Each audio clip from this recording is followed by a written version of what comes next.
Muy buenas noches, queridos hermanos y hermanas. Estamos una nueva semana. Gracias al Señor que pues todavía nos tiene acá y mientras estemos acá vamos a aprovechar el tiempo. Aprovechar el tiempo eh, para poder pues ganar de Él. En este tiempo de que el Señor está obteniendo su casa, es necesario que cooperemos con el Señor en la edificación de esta casa, en la reconstrucción de los muros, pero esto se lleva a cabo con el elemento divino de Dios, no con nuestras fuerzas ni con nuestro conocimiento, con, con la palabra del Señor especialmente. Así que es muy importante que nosotros conozcamos la verdad, conozcamos el elemento intrínseco de la verdad y conozcamos la intención del corazón de Dios, qué es lo que Él quiere hacer, pero en cuanto a la verdad, que profundicemos, que entendamos, que podamos darnos cuenta. Este himno que pidió el hermano, que ya por ahí me vinieron a decir que ya tienen la tonadita, al final tal vez lo vemos, pero me gusta mucho el progreso que hay en las estrofas, porque en la estrofa 1 habla de la experiencia del creyente, ¿verdad? Que encontró al verdadero Dios, que vio al verdadero Dios. Entender que pasó de luz a la oscuridad, que de oscuridad a luz, perdón, que fue tanto la salvación como la vida eterna de manera gratuita, y que especialmente no hay que obrar en nuestras fuerzas. Y luego, como reacción, mire qué reacción da ese entendimiento. Pedir por la familia. Señor, acuérdate de mi familia, sus pecados ya llevaste en la cruz, cumple la promesa que sé salvo tú y tu casa, amén. Y luego la estrofa 3 insiste en esta carga. Gana, Señor, te ruego a mi familia. En corazón arde este voto a ti. Mi casa y yo al Señor serviremos. Loada a Dios, solo Él viviendo está. Solo Él es viviente y real, perdón. Pero es impresionante considerar esa experiencia, ¿verdad? De encontrar a Dios, de entender algunas cosas que fuimos trasladados, que es gratuito y especialmente que no hay que obrar en nuestras fuerzas. Eso produce esa intercesión maravillosa por nuestros amados, nuestros queridos parientes, nuestra familia amada. Y esto pareciera muy lógico, pero de verdad en algún momento nosotros dejamos de pensar en nuestra familia, ¿verdad? Especialmente cuando no nos reciben tan fácilmente, especialmente cuando es difícil o están cerrados y les pedimos compartir y no quieren. Nosotros nos cansamos muy fácilmente, pero de verdad no debemos cansarnos, sino estar muy cargados por nuestros familiares, por nuestros amados, porque esa es una promesa, ¿verdad? Serás salvo tú y tu casa. Cree y serás salvo tú y tu casa. Así que nosotros creemos y reclamemos esa promesa del Señor, que salve a toda nuestra familia. Muy bien. En este día tenemos la segunda parte de este mensaje 20, la salvación de la familia. Este punto número 3 es pues bien interesante porque tiene como título: al administrar su castigo, Dios toma la familia como unidad básica. Entonces, debemos recordar que la Biblia pues da muchos consejos, da muchos relatos, pero en esencia la Biblia habla de Dios. Y Él es un padre que nos ama. Y el padre al hijo que ama lo castiga. Entonces, esto es bien específico y es algo, pues, de veras de lo que no hablamos tanto, ¿verdad? Entonces, debemos ver que también, así mismo, como todas las bendiciones, Dios las da por familias, también el castigo lo aplica o lo administra basado en la unidad básica para Dios, que es la familia. Vamos a ver una serie de ejemplos de esta administración de Dios. Génesis 12:17 dice, mas Jehová hirió a Faraón y a su casa con grandes plagas por causa de Sarai, mujer de Abraham. El pecado de Faraón trajo sobre toda su casa plagas, pero esto no, aquí estas plagas no estamos hablando de la liberación del pueblo de Israel por mano de Dios a través de Moisés, sino esto es mucho más atrás. Si consideramos el relato de Abraham, cuando pasó por Egipto, su esposa Sarai era una mujer muy hermosa, de muy buen parecer. Y Abraham pensó en sí mismo, en su mente, dijo, me van a querer matar por tenerla. Entonces él, en vez de decir que Sarai era su esposa, él dijo que era su hermana. Entonces Faraón se acercó a ella. Y mire lo que causó el pecado de Faraón con Sarai. Mas Jehová hirió a Faraón y a su casa con grandes plagas. Así que hubo plagas en Egipto no solo cuando Moisés estuvo en Egipto, sino también antes, ¿verdad? Toda la casa de Faraón sufrió por el pecado de Faraón. Entonces, tanto la bendición de Dios viene a toda la casa, también viene el castigo y la condenación de Dios, viene también por casa. Y debe ser esto una lección muy iluminadora para nosotros, ¿verdad? Cuando nosotros tenemos alguna falta, la disciplina de Dios va a alcanzarnos, seguramente, pero también va a alcanzar a nuestra familia. Génesis 20:18, sigamos adelante. Y sigue el problema de Sarai. Dice, porque Jehová había cerrado completamente toda matriz de la casa de Abimelech a causa de Sara, mujer de Abraham, otra vez esa mujer, ¿verdad? Dios cerró toda matriz de las mujeres de la casa de Abimelech, toda la casa fue castigada, no solamente una o dos personas, sino toda la casa. Vamos viendo dos ejemplos, la casa de Faraón, la casa de Abimelech, Génesis 12:17 y Génesis 20:18. Nos vamos a ir más adelante.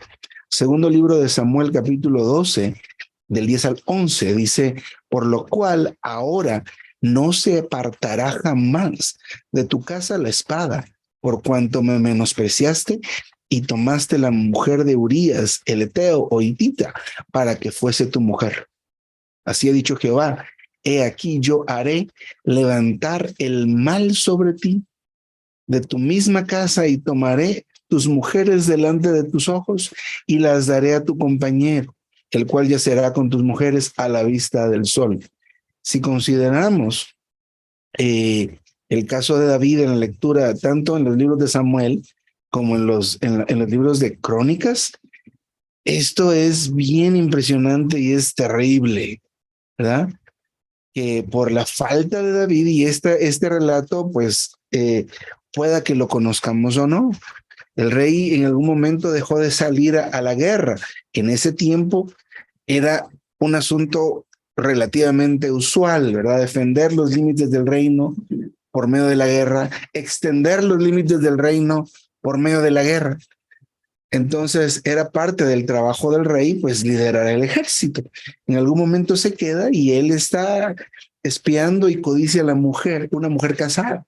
Y luego ya vemos aquí, la consecuencia de haber tenido a esta mujer trajo que un castigo de parte de Dios, pero el castigo no fue para él.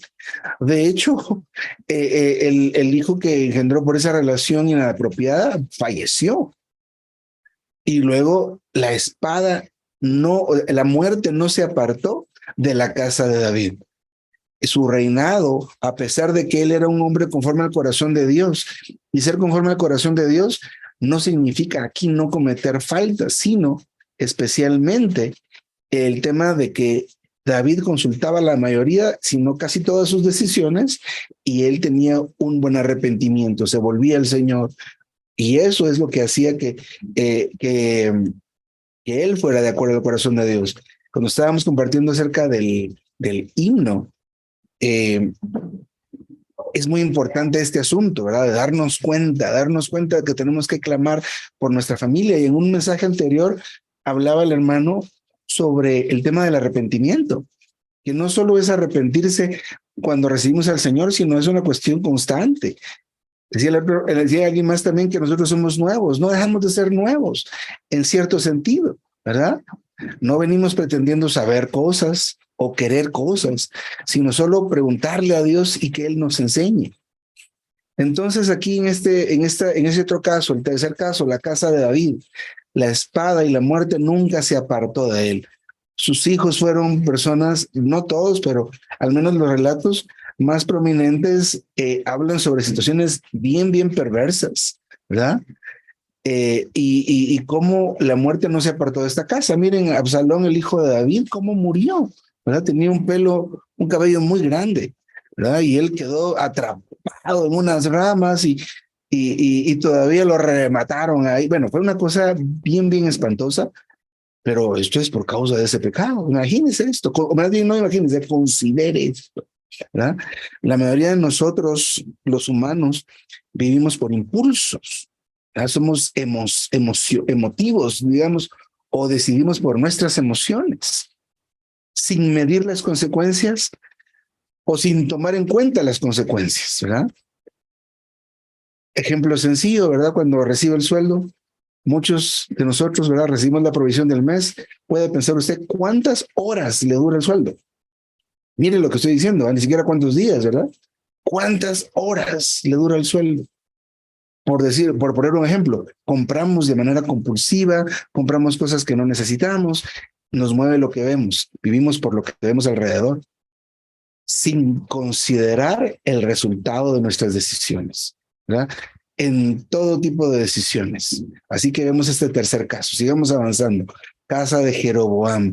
Y este nombre se escucha mucho cada vez que se habla de un nuevo rey. En los libros primero y segundo Samuel, primero y segundo de Crónicas, especialmente cuando los reyes son reyes que no siguen el camino que siguió David, de servir al Señor, de adorar al Señor, siempre se menciona y fue y siguió el camino de Jeroboam. Mire, vamos a considerar la lectura. Primero de Reyes 13:34. Recuerde que los libros de Samuel son masculinos, primero y segundo de Samuel. Reyes también, no es primera de Reyes, primero y segundo de Reyes, primero y segundo de Crónicas, son libros. Las epístolas, que son las que escribe Pablo en el Nuevo Testamento, es diferente, es primera y segunda de Juan, primera, estos son primero.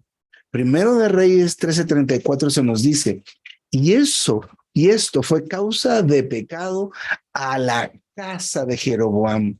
El pecado lo cometió Jeroboam, que era un asunto de la idolatría terrible, pero el pecado, dice, fue causa de pecado a la casa de Jeroboam, por lo cual fue cortada y raída de sobre la faz de la tierra.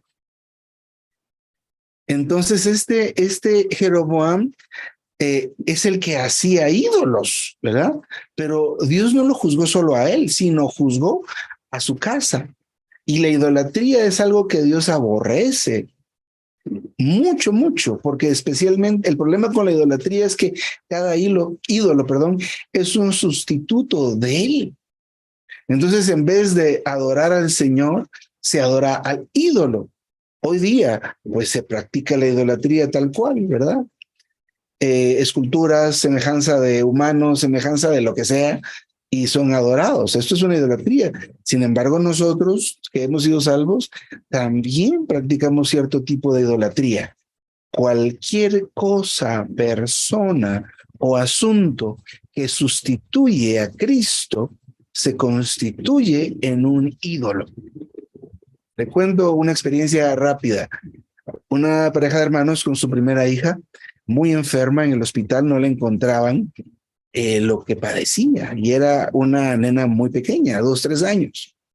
Y varios días en el hospital, fiebre muy alta, convulsiones y una situación bien desgastante, pero el Señor les puso un sentir, ¿verdad? Les abrió su corazón y les dijo el Señor a estos hermanos que ellos amaban más a su hija que a Dios. Entonces los hermanos se volvieron al Señor, entendieron que su hija está en préstamo y que a pesar de que hay que amar a nuestros hijos con todo nuestro corazón, ¿verdad? Que hay que amarlos mucho, ayudarlos, formarlos, Dios tiene el primer lugar. Entonces empezar a poner a la hija en un lugar más importante que a Dios en cuanto al tiempo, fuerzas, dinero, energías, etcétera, causa este castigo a la casa. Al día siguiente la niña estaba sana. Así que un ídolo puede ser su trabajo, ¿verdad? El trabajo es todo para usted, el negocio es todo para usted. Eso se está convirtiendo en un ídolo. Su esposo, su esposa, su relación, cualquier cosa. Hoy día hay muchos ídolos, ¿verdad? Hay muchos ídolos. Y consideramos, el pueblo de Israel fue llevado cautivo 26 veces. ¿Y cuáles eran los problemas, las razones por las cuales ellos caían en ese cautiverio? Número uno, la moralidad. Y número dos, la idolatría. Entonces, en el caso de Jeroboam, que fue alguien que promovió la idolatría, miren la disciplina que afectó a él, pero a toda su casa. Otro, dice Primero de Reyes 14:14, Jehová levantará para sí un rey sobre Israel, el cual destruirá la casa de Jeroboam en ese día y lo hará ahora mismo. ¿Qué fue lo que hacía Jeroboam de nuevo? Adoraba ídolos. La idolatría más practicada en el pueblo de Israel en ese tiempo era la adoración a Baal. Y ese requería sacrificio de niños. Y algunos de estos reyes ofrecieron a sus propios hijos. Esto era terrible, muy terrible. Sigamos adelante. Primero Reyes 16:3. Recordemos de qué estamos hablando. De que Dios también administra su castigo o su disciplina por casas. Vimos que toda la bendición, todo lo que Dios tiene positivo para nosotros, lo hace extensivo a nuestra familia. Esto quiere decir que si el Señor salva a uno, quiere salvar a toda la familia, pero también en la disciplina y el castigo es aplicado por familias. La casa de Baasa, Primero de Reyes 16:3 dice, he aquí yo barreré la posteridad de Baasa y la posteridad de su casa, y pondré su casa como la casa de Jeroboam, junto con su casa. De la misma manera que desarraigó a toda la casa de Jeroboam, Dios relaciona al hombre con toda su familia. Miren, luego veamos aquí, este es más conocido. Primero de Reyes 21:22 dice, y pondré tu casa como la casa de Jeroboam, hijo de Nabat, hablando del rey Acab, y como la casa de Baasa, hijo de Ahías. Mire, ¿por qué? Por la provocación con la que me provocaste a ira y con que has hecho pecar a Israel. Y esta es una de las cosas muy importantes, porque, por ejemplo, estos reyes ya no eran de la estirpe de David, ¿verdad? Sino que Nabat, el que era el papá de Jeroboam, era un general. Entonces y esto hubo muchas cuestiones políticas acá, ¿verdad? Que usurparon de alguna manera el trono y condujeron al pueblo de Israel a la idolatría especialmente. Y acá, por ejemplo, fue un rey realmente maligno, ¿verdad? Realmente maligno, él y su esposa. Así que estamos viendo estos casos donde Dios aplica su disciplina y su castigo a la familia entera. Deuteronomio, vamos a avanzar. Deuteronomio 11:6 dice, y lo que hizo con Datán y Abiram, hijos de Eliab, hijo de Rubén, cómo abrió su boca a la tierra y los tragó con sus familias, sus tiendas y todo lo que les pertenecía en medio de Israel. Esto es algo sorprendente. Nosotros tenemos, creo que la idea de estas situaciones negativas, solo por ejemplo en el caso de Acán, ¿verdad? Cuando entraron a la tierra prometida y Jericó era la primicia, y esto era solo para Dios. Los despojos de la guerra, el botín era solo para Dios, tenía que ser quemado y ofrecido delante de Dios como holocausto. Holocausto es aquella ofrenda que que se pone sobre el altar y es quemada, porque otras ofrendas, ofrenda mecida, la ofrenda por el pecado, eran ofrendas que ciertamente eran quemadas, pero se guardaba la carne, ¿verdad? Y la consumían los levitas y demás, pero el holocausto era una ofrenda que era para que fuera quemada, eso era exclusivamente para Dios. Y este Acán pues se queda con un manto babilónico, unas monedas y oro y demás cosas, y esto le costó la vida a él. Bueno, le costó la vida primero a unos 35 soldados del pueblo de Israel, pero le costó la vida a él, a toda su familia y hasta a sus animales. Así que con estos ejemplos que hemos visto hasta el momento, debemos considerar mucho nuestros actos, ¿verdad? No ser ligeros, especialmente en pecar, porque el pecado trae consecuencia de muerte, muerte espiritual, pero esto va a afectar a nuestra familia. Cuando hablamos del asunto de pecar, miren, hay muchas cosas que son consideradas pecado. Por supuesto, robar, matar, codiciar, ¿verdad? Mentir, etcétera. Pero ¿ha considerado usted que sentirse solo es un pecado? ¿Sabe por qué? Porque cuando el Señor Jesús se despidió de sus discípulos, les dijo, no los dejaré solos, les daré al Consolador. Así que Dios nunca nos ha dejado solos. Si nosotros pensamos y decimos que estamos solos, estamos cometiendo una falta. Eso es una falta, porque hacemos a Dios mentiroso. ¿Y por qué es que nos sentimos solos entonces? Porque en algún momento de nuestra vida nosotros aceptamos el engaño de Satanás como Eva, que nos hace pensar que estamos solos, ¿verdad? Que nadie nos ama cuando Dios nos ama. Entonces son cosas que también están tipificadas como una falta, como un pecado. Entonces cualquier cosa que nosotros hagamos, alejarnos del Señor, no querer tocar al Señor, no querer invocar, simplemente separarnos del Señor, esto se convierte en un pecado, pero nosotros decimos, es que yo lo estoy haciendo y no estoy afectando a nadie. No es así. Afectamos a nuestra familia y esto es un principio que se llama el principio del cuerpo, donde nosotros tenemos que recordar, tenemos que darnos cuenta que el Señor nos ha incorporado a su cuerpo. Y entonces todo lo que hagamos y no hagamos afecta. Pero en principio lo tenemos que aprender y entender en nuestra propia familia. Por ejemplo, el padre, bueno, sigamos avanzando. Y ahorita en el punto número 4 dice acá, es necesario que la cabeza de hogar haga una declaración.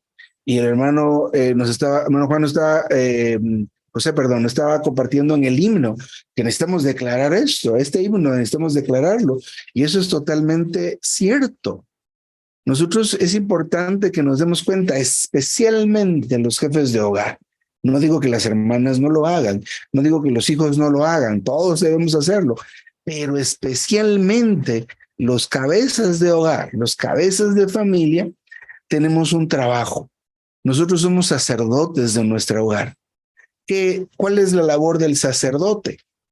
El sacerdote va a la presencia del Señor, adora al Señor, el Señor le habla un mensaje para él y para su familia y luego va con su familia y transmite ese mensaje. Esa es la labor del sacerdote. ¿Cada cuánto tiene que hacer eso el sacerdote? El sumo sacerdote entraba creo que una vez o dos veces al año en el lugar santísimo, pero nosotros tenemos que entrar y salir de ahí todos los días, a cada momento, ¿verdad? Mientras más entremos en el lugar santísimo, que hoy es nuestro espíritu, más vamos a recibir del Señor.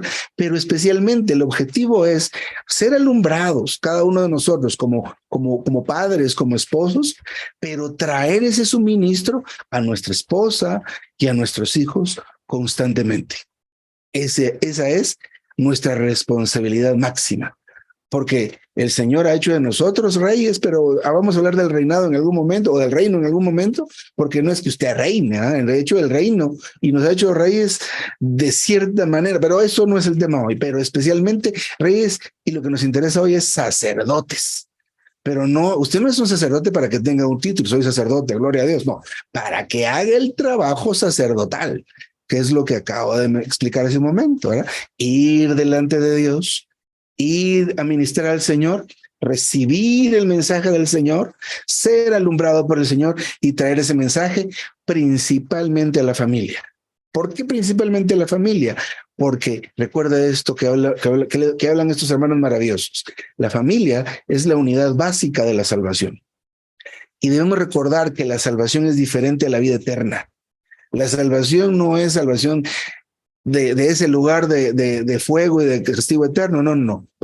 Y la vida eterna tampoco es solo vivir para siempre, pero la unidad básica de la salvación es la salvación del mundo, del pecado, del yo, y donde participamos inicialmente de esa salvación completa y diaria, debería ser en la casa, debería ser con la familia, no en la reunión principalmente o inicialmente es en mi casa.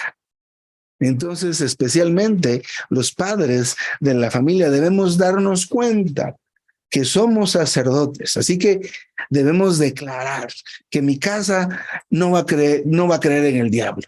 Mi casa, nosotros hemos decidido que nuestra casa, y cuando digo nuestra casa es toda nuestra familia, nuestro núcleo familiar inicialmente, papá, mamá, hijos, pero también los que están alrededor de ese núcleo, ¿verdad? Los hermanos suyos, hermano, los hermanos de la hermana también, y luego los hijos de nuestros hermanos también, ¿verdad? Nuestros padres si no han sido salvos, pero tampoco es solo la salvación inicial, pero debemos entender esto. Bueno, José nos decía, Josué 24:15, ¿verdad?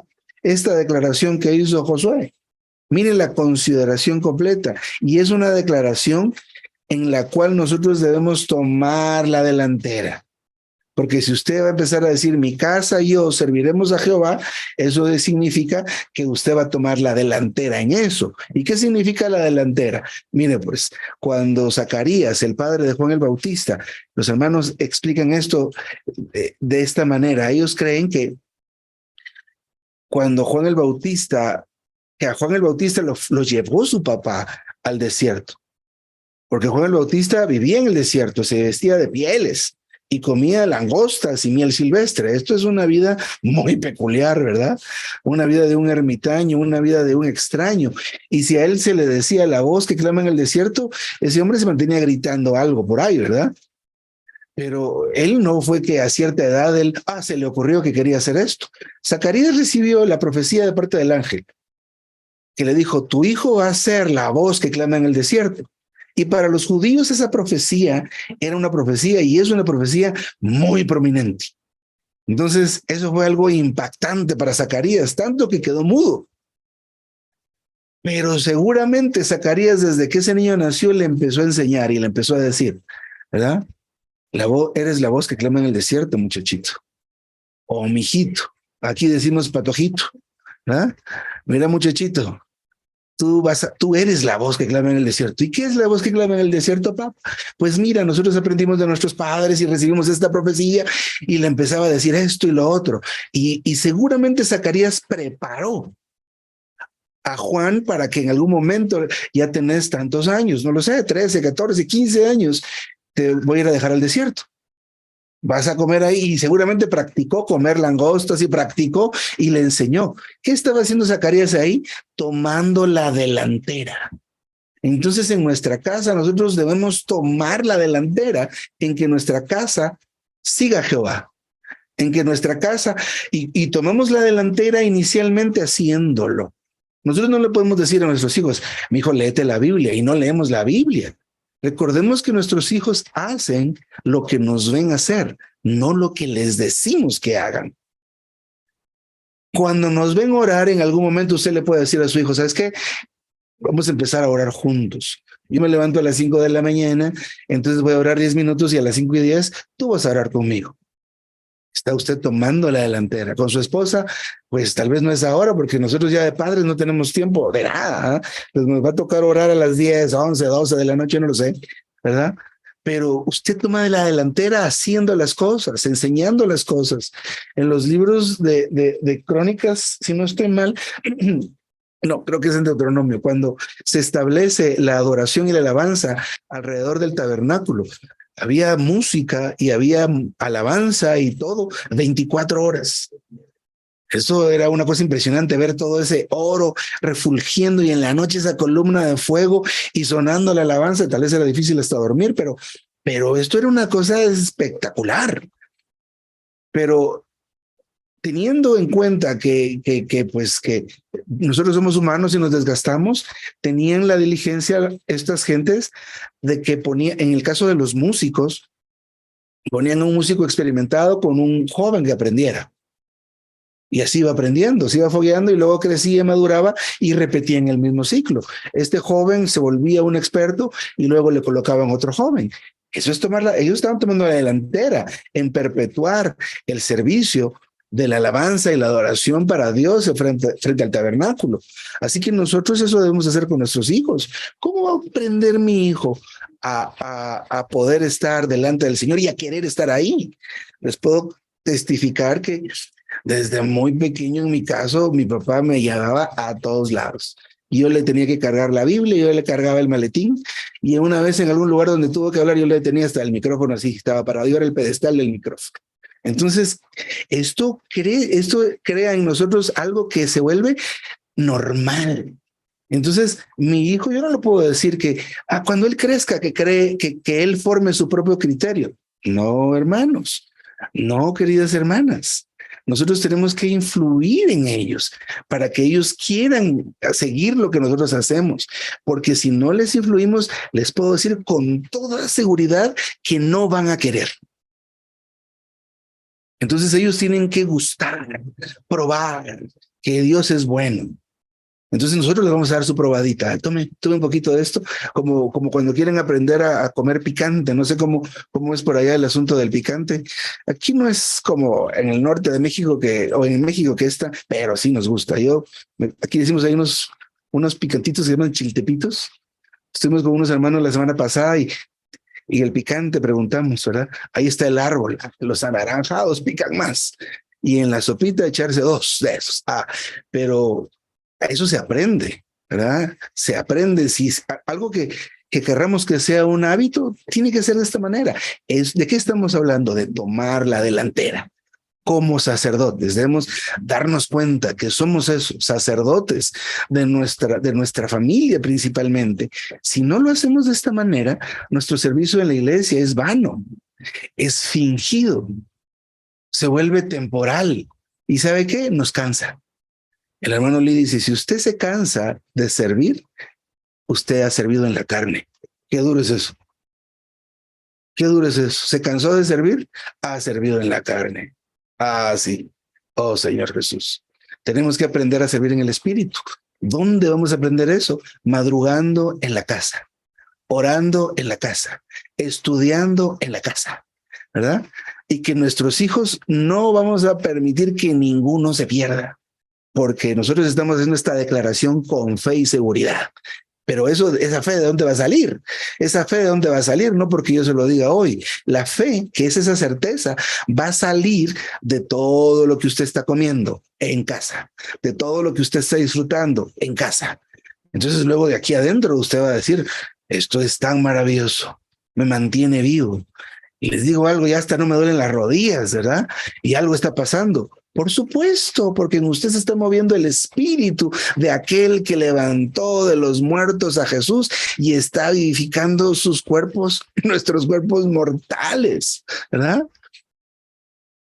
Esto es maravilloso. Un hermano que padecía de esto, de dolor de rodillas, decía hace pocos días, tuve que ir a 40 kilómetros de acá a una reunión y el tráfico, pues sabemos cómo es aquí en Latinoamérica. 38 kilómetros debería ser algo de 40 minutos y mucho. Fueron 2 horas, ¿verdad? Entonces el hermano decía, cuando empiezo a manejar a la hora empieza el dolor de la rodilla. Pero mire, manejé 2 horas de ida, otras en la reunión que fue larga, regresé, se fueron al mediodía y regresaron 10 de la noche y decía el hermano, no me dolió la rodilla para manejar. Hermano, pero es que ese es el Señor, ¿verdad? Entonces, volviendo a esto de la declaración surge de la Constitución. Mire, esta gente que regresó de Babilonia a Jerusalén, en esta de tantas idas y venidas de la cautividad, ya en el tiempo de Esdras y Nehemías. Mire cómo es esto. Esta gente venía de Babilonia, pero los que regresaron no fueron los que habían salido cautivos. Toda esta gente nació en Babilonia.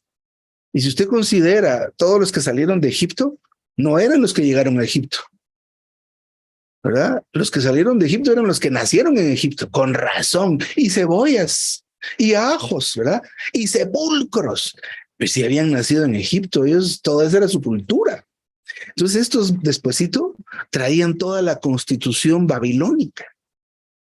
Y a veces, o sea, y nosotros como seres humanos, así venimos, con toda esa constitución del mundo. Entonces, ¿qué hizo esta gente? Que el Señor, ¿qué les reveló a esta gente? Entraron en la escritura, encontraron esos rollos antiguos en el templo, los empezaron a leer y esto fue maravilloso. Entonces empezaron a constituir a estos sacerdotes, a estos levitas, les explicaron para que pudieran descubrir el significado intrínseco de la verdad y lo transmitieron a esta gente. Y mire qué hizo esta gente eventualmente, después de un tiempo de recibir esa constitución. Los que aún hasta se habían casado con personas de Babilonia tuvieron la fortaleza de decir, voy a dejar a esta mujer, voy a dejar a estos hijos porque esto que hicimos no es de acuerdo al Señor. Pero eso no fue algo fingido, esto fue producido de dentro. Así que este inciso de hacer una declaración debe proceder de esta constitución nueva que estamos recibiendo, pero otra vez la insistencia es en la casa. En mi casa. Entonces, recordemos esta palabra del Señor. Cree en el Señor Jesús y serás salvo tú y tu casa. Tú y tu casa. Hermanos y hermanas, esto también va a producir dentro de nosotros esta carga. Y nosotros podamos cantar con autoridad este himno y le clamemos al Señor por nuestra familia.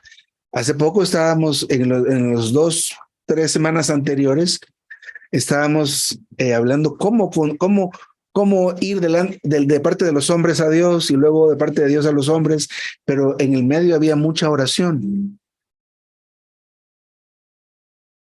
Porque necesita el Señor que cuando prediquemos sea efectivo esto, suavizar los corazones a los que les vamos a predicar, en este caso nuestros parientes, nuestros amigos, pero que el Señor vaya delante de nosotros, ¿verdad?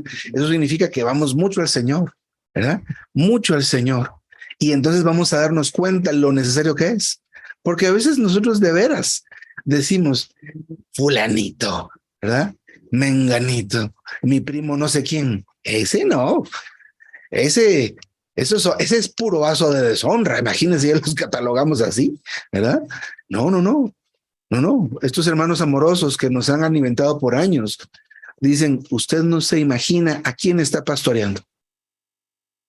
Si el Señor no viene y cuidamos a nuestros parientes, oramos por ellos y se desarrolla dentro de nosotros una verdadera carga, ¿verdad? Hermanos y hermanas, el Señor se va a extender. ¿Cómo se podría extender Dios en nuestros países si consideramos nuestros países con estas áreas rurales? Mire que hay lugares, por ejemplo, acá en Guatemala, en el occidente, viví hace unos años en un lugar que se llama Huehuetenango, que es fronterizo con México. Y hay lugares municipios dentro del departamento de Huehuetenango que por lo montañoso del lugar para viajar de un lugar a otro son pocos kilómetros, pero se hacen 3 horas para llegar de un lugar a otro.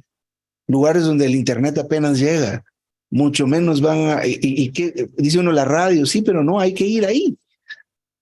Pero ¿quién va a ir? ¿Quién va a ir? Entonces, nosotros no nos imaginamos a quién estamos pastoreando de nuestros propios parientes, de nuestros amigos.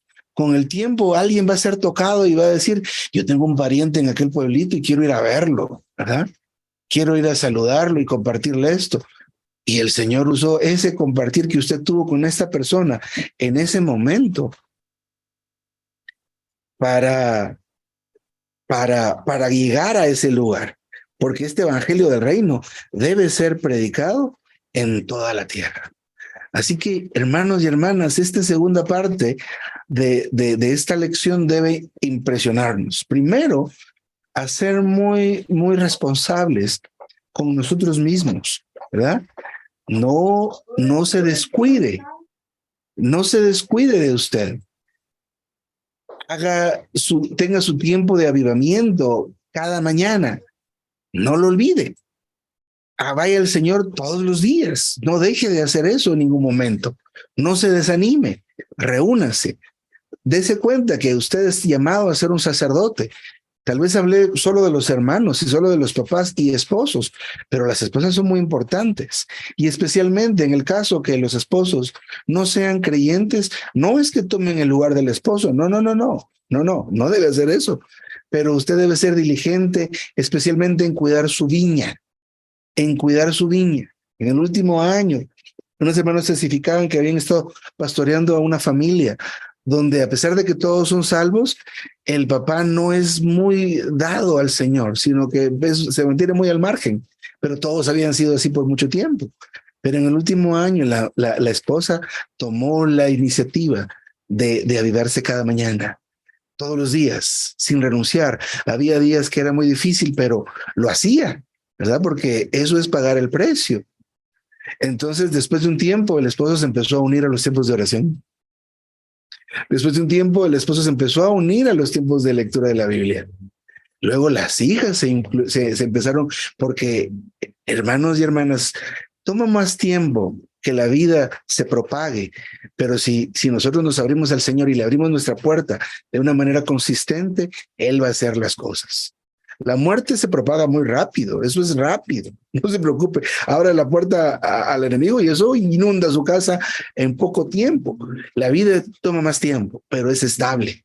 Pero les digo, también hermanas pueden tomar la iniciativa en este caso y deben hacerlo. No cesen de orar por sus esposos. Si no son salvos, para que sean salvos. Descubran lo efectivo que es orar sin cesar. Orar insistentemente. Otra vez, tal vez hablaremos de la oración, pero eso constituye esa vida de sacerdocio. Estar yendo constantemente delante de Dios. Eso va a producir en nosotros que hagamos esta declaración y tomemos la delantera en servir al Señor. Nuestro servicio en la iglesia va a cambiar dramáticamente. Cuando el Señor Jesús empezó a enseñar, Él llegaba a las sinagogas y lo que más sorprendía a la gente es que hablaba con autoridad. ¿A qué se refiere ahí la autoridad? A que lo que hablaba coincidía con lo que Él vivía en el diario vivir. ¿Eso da autoridad?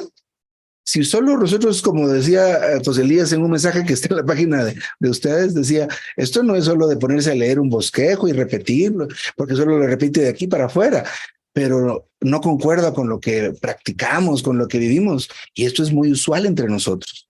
Esto se llama religiosidad. La religiosidad es solo fingir. Cuando en las reuniones somos muy fervientes y esto y demás cosas, y luego en la casa somos otra cosa. Y eso lo saben nuestros hijos, lo sabe nuestra esposa, ¿verdad? Porque nos conocen. Eso se llama religiosidad. Eso es pretender algo que no somos, pero estamos aquí viendo el ejemplo. Y he estado afectando a mi familia haciendo de esta manera. O sea, no solo es hacer el berrinche y que diga, es mi problema, es mi vida. No.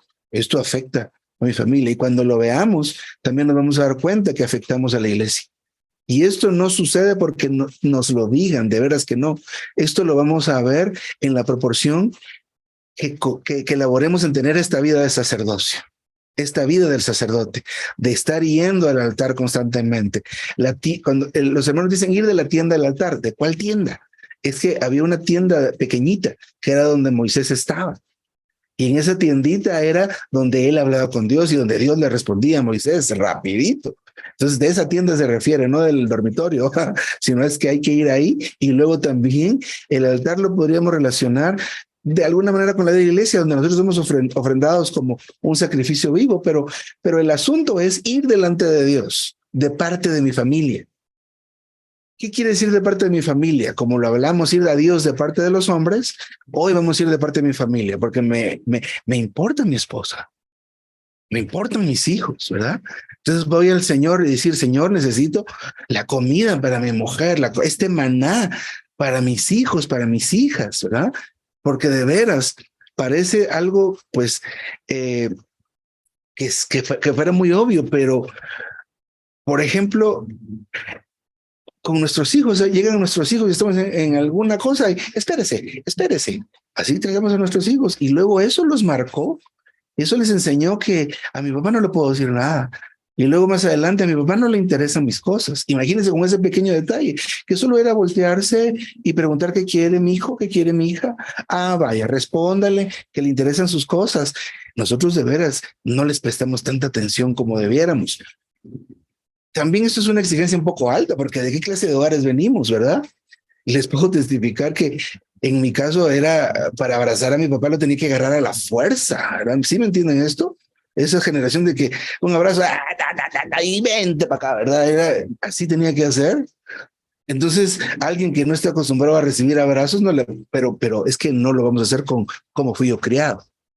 Pero el Señor Jesús era diferente y es diferente. Él es el padre amoroso que siempre espera al hijo. Así que para ser aún esos padres buenos, esas madres buenas, apropiadas, tenemos la maravilla de este Dios maravilloso, que es quien nos capacita, ¿verdad? ¿Nos capacita para qué? Para el diario vivir. No pensemos, no nos centremos que el que Dios nos capacite es solo para funcionar en una reunión. Las reuniones son tiempos cortos. Son tiempos cortos, no puede ser que Dios nos quiere capacitar únicamente para funcionar en una reunión, cuando son 2, 3 horas a la semana y el resto de tiempo. Que en realidad donde Dios quiere que lo representemos y lo expresemos, sí, claro, en la reunión, por supuesto, pero donde realmente quiere que lo hagamos es en la calle, en nuestra casa. Entonces, recordemos esto, ¿verdad? Necesitamos esta vida de sacerdote, ir al Señor para recibir el suministro y recibir lo que Él me vaya a decir a mí. ¿Qué me va a decir a mí? Él me va a exponer de mis carencias. Él me va a exponer de mis defectos. ¿Para qué? Para que me vuelva a Él. Dios no nos acusa, Él nos redarguye. Redarguir significa que nos hace ver lo que nosotros somos, porque ¿saben qué? Tenemos nosotros una situación negativa muy arraigada en nosotros, que es esa presunción. Nosotros, mire qué himno, ¿verdad? Me creo espiritual, ¿verdad? Me creo lo mejor. De veras que muy dentro de nosotros así nos sentimos, ¿verdad? Entonces necesitamos encontrarnos al Señor y Él nos da nuestra dosis de realidad. Necesito ser tratado por el Señor. ¿Por qué razón? Porque entonces voy a darme cuenta que me falta leer más, que me falta estudiar más, ¿verdad? Que he hecho muchas cosas solamente en la carne, ¿verdad? De manera religiosa. Hermanos y hermanas, qué lección más maravillosa. Pero debemos estar cargados por nuestra familia. Al Señor le importó mucho su familia. Entonces, si usted quiere preocuparse por su familia, vaya al Señor, ¿verdad? Porque a veces somos así muy toscos, ¿verdad? Porque si pudiéramos vivir en un iglú sin ver a nadie, qué bueno sería para algunos, ¿verdad? Y no tengo que relacionarme con nadie, sería perfecto. Algunos la virtualidad nos cayó así, mire, como anillo al dedo. Ah, la virtualidad, ¿verdad? Estoy en mi casa, no salgo a ningún lado y no miro a nadie y qué maravilla, ¿verdad? Y o sea, no digo porque las cámaras están cerradas, pero yo también las cierro, ¿verdad? Entonces, qué fantástico es esto, ¿verdad? Pero, hermanos y hermanas, de verdad, a Dios le interesa nuestra familia, tanto del lado positivo, con todas las bendiciones que Él da. Mire cómo el Señor le interesaron las familias cuando iba a venir la disciplina máxima sobre Egipto. Y dijo, estas palabras son de amor. Partirán un cordero por casa. Aleluya. O sea, Él dijo, porque Él es el Cordero de Dios que quita el pecado del mundo. Hay un Cristo por casa. Aleluya. Y mire qué hace ese Cristo. Derramó su sangre para librarnos de la muerte. Amén. Así que ahora nosotros pongámonos, ciñámonos nuestros lomos, ¿verdad? Vayamos a cocinar ese corderito. Hagamos toda la preparación. Eso sí, delante del Señor. Ese es el trabajo de los sacerdotes, ¿verdad? Estar ahí en la faena de estar preparando y wow, y partirlo, ¿verdad? Y cocinarlo. Bueno, vénganse, muchachos. Así decimos acá. Vénganse, siéntense. Les tengo el Cordero de Dios que quita el pecado del mundo. Coma, mi hijo, coma, mi amor. Voy a comer, pero voy a comer con ustedes también. Qué maravilla. Esto debe cambiar nuestra manera de ver esto. Definitivamente, palabras de amor que no veíamos a simple vista. Pero esta es la comunión maravillosa del Señor. Y cómo de verdad a Dios le interesa mi familia. Mire cómo le dijo a Zaqueo, ¿ah? Cree y serás salvo tú, toda tu casa. Así que el Señor quiere que sea salvo yo. Sí. Y usted. Sí. Pero también toda su casa. ¿Cómo lo va a hacer? Es que es imposible. Este no quiere nada. Para Dios no hay nada imposible. Entonces debemos recordar esto. Por eso es que es necesario leer y volver a leer. Ir al Señor una y otra vez. La salvación es diaria. Aleluya. Mis amados hermanos y hermanas, yo me detengo acá. Aleluya.